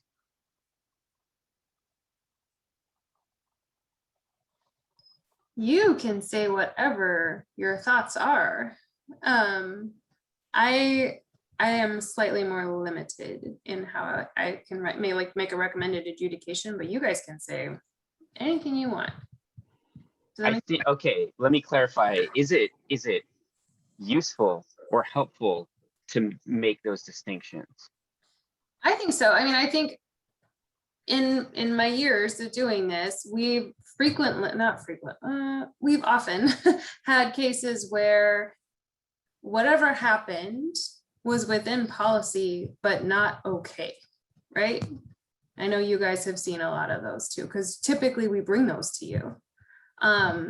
So yes, I mean, I think there is a lot of nuance available here. And I think to say this appears to be within policy, but it's not what the practice should be, or it's not what your training should be, that's totally good.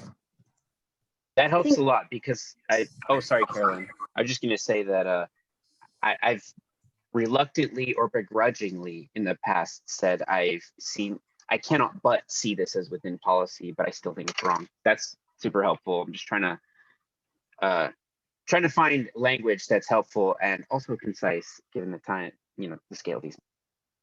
I've heard, I think this can go both ways also. I've heard Mark say lawful but awful, which is like it's within policy, but still you shouldn't do it, right? And then I think that we've also had conversations where, sure, this is within policy, but this isn't the practice that, I think Jason has brought this up, that this isn't like the general practice, even though it's within policy, we do encourage the force to practice differently.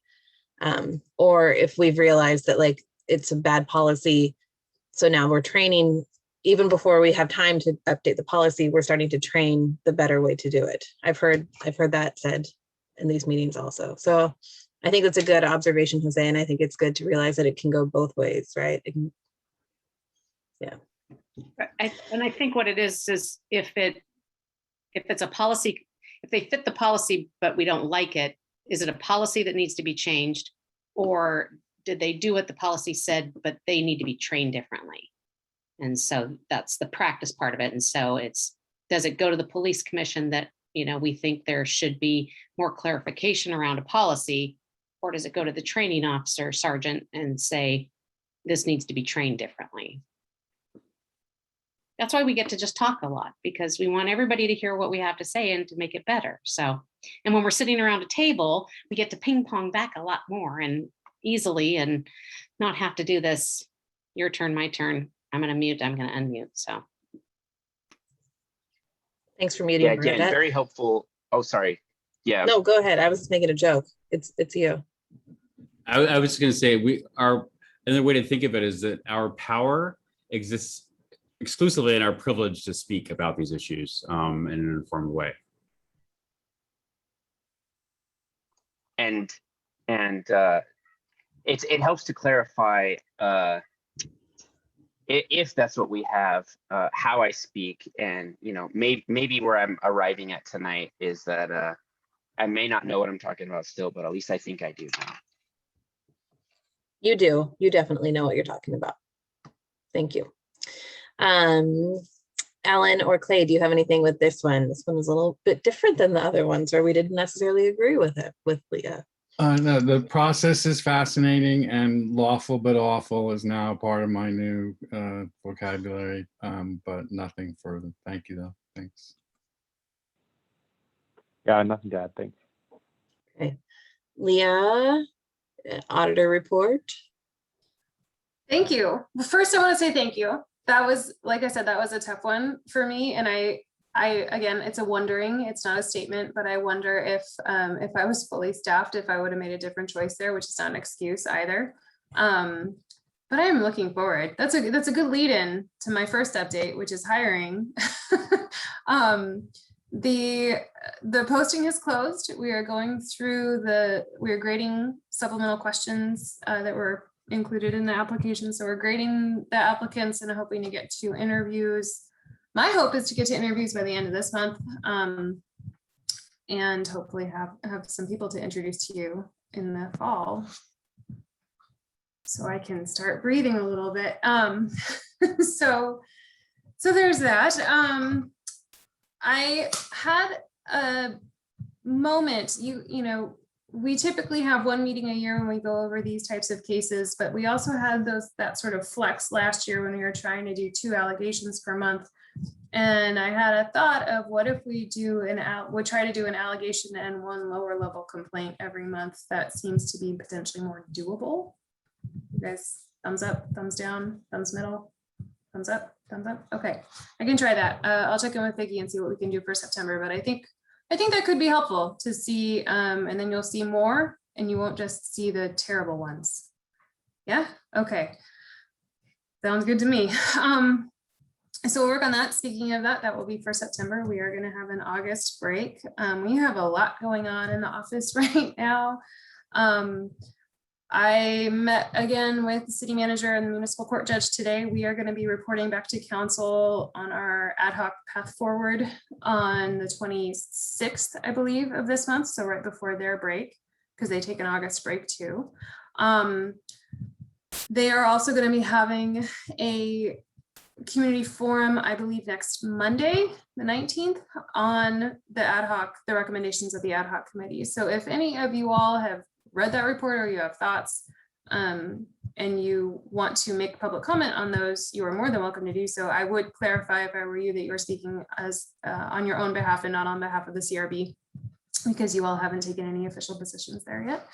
But that is an avenue for you if you'd like to make a comment on those. I'll be there listening, so we can help. That'll help us on our trying to figure out our path forward, because they made a lot of recommendations and I think they were all coming from a really interesting place, and we want to do our part to amplify voices and not silence them. So I will not go into my whole spiel because I've got a very long one, but that will be happening over this month.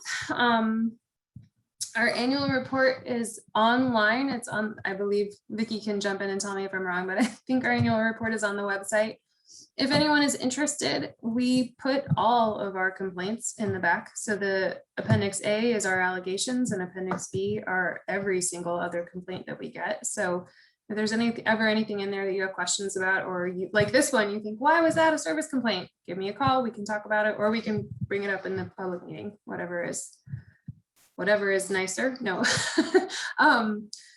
So along those lines, if you look at your open and closed cases and you see anything of interest, please shoot me a note, let me know, so we can make sure to bring that to you all. Okay. Oh, Leah, yes, Bernadette. do you want to explain that a little bit more to Clay and Ellen, what you mean by open and closed cases? That Sure. I mean, just because I don't know that they have any paperwork in front of them. And maybe it's, what? They got the packet. Okay, they just didn't get that right. They didn't, but anyway. But I can explain it. That's fine. Okay. Thank you. I did an onboarding meeting with Alan and Carolyn. I will be doing one with Clay before sorry, I'm doing that because that's where you are on my screen, but I will meet with Clay before the next meeting, so he is up to speed. Open and closed cases are every month included in your packet. We have a list of all the cases that we opened in the previous month. I will say the caveat is if there's a criminal case, we don't typically put that in there because it's an open criminal investigation and that's not okay.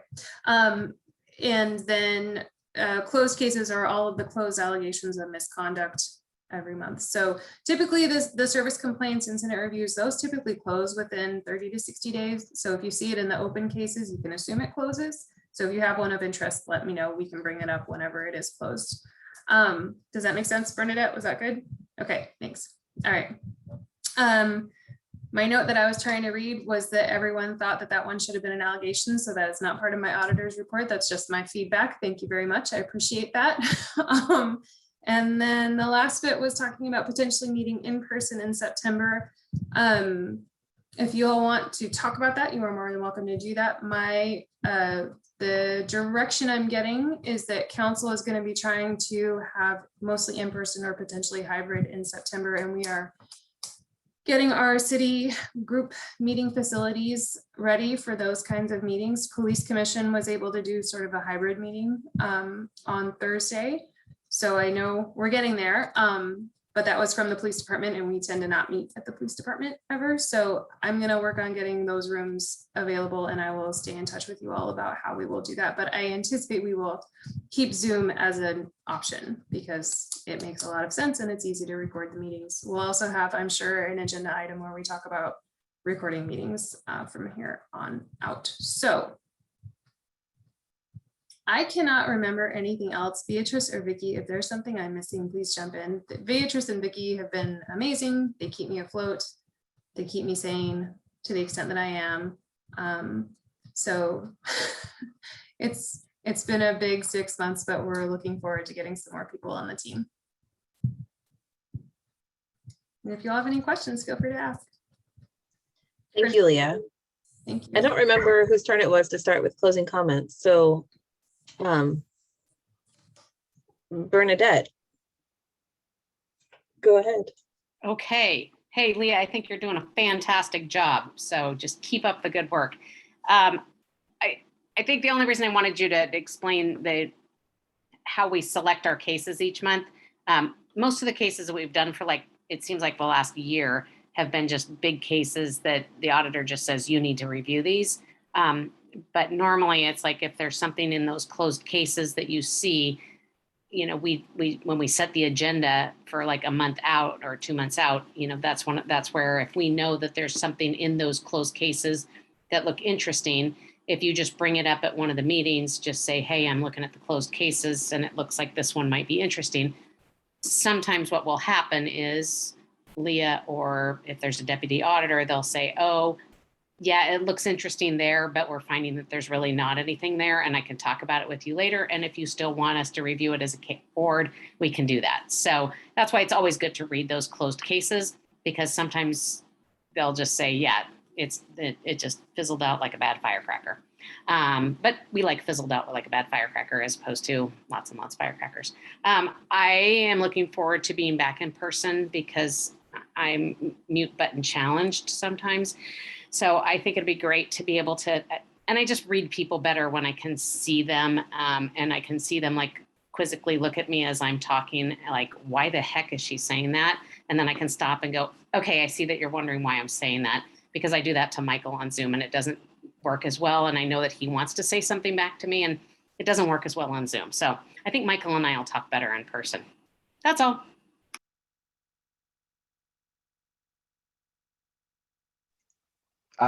Also, yeah, Leah, you're doing great. I hope you get some reprieve very quickly.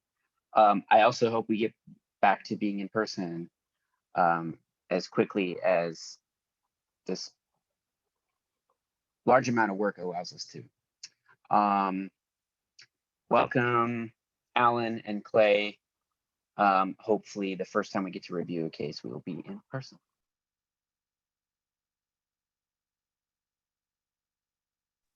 It's my turn. Oh my gosh. I feel like you're rubbing off on me, Leah. I'll just say thanks again to Leah and Beatrice and Vicky. You all are doing a wonderful job. We really appreciate you. Alan and Clay, thanks for being here. I know that this may not have made a whole lot of sense without knowing the case books, but it's good. It's good to see how we work and kind of figure out who we are. So I just realized also that when we're in person, I will have met fewer of you or more. I will have met fewer of you than I haven't met in person. So that'll be interesting because we've had 4 new members in the past year. Although I met Alan in person yesterday, so that's never mind. Okay, Michael. Yeah, and actually there will be a lot of people you haven't met because we'll probably have new auditors and I think our IA representative is also changing. So it's like a lot of new people. So yeah, it was welcome, Clay and Alan. It was good to kind of meet you. And Bernadette, I'm sorry. So my father was autistic, and so I grew up in like without a clear sense of social cues. And so I probably am not good at responding the way I should, especially I sometimes feel like I do better on Zoom than I do in person. But there we go. That's me. Let's see. This was useful. I always forget that these other things happen, especially in a year like this where we were doing so many other kinds of things. I will reiterate just for Clay and Alan, there are lots of ways of communicating like what you'd like to do with this on this board. I think at some point I even mentioned to Leah or Mark that I was interested in us reviewing a case that was related to mandatory arrests for domestic violence, and I don't think the one that I'd seen was the one that we ended up reviewing. But since I was just more interested in the category of thing that we did end up seeing something like that, and I think it was really productive to review that because it's such a difficult topic in Oregon.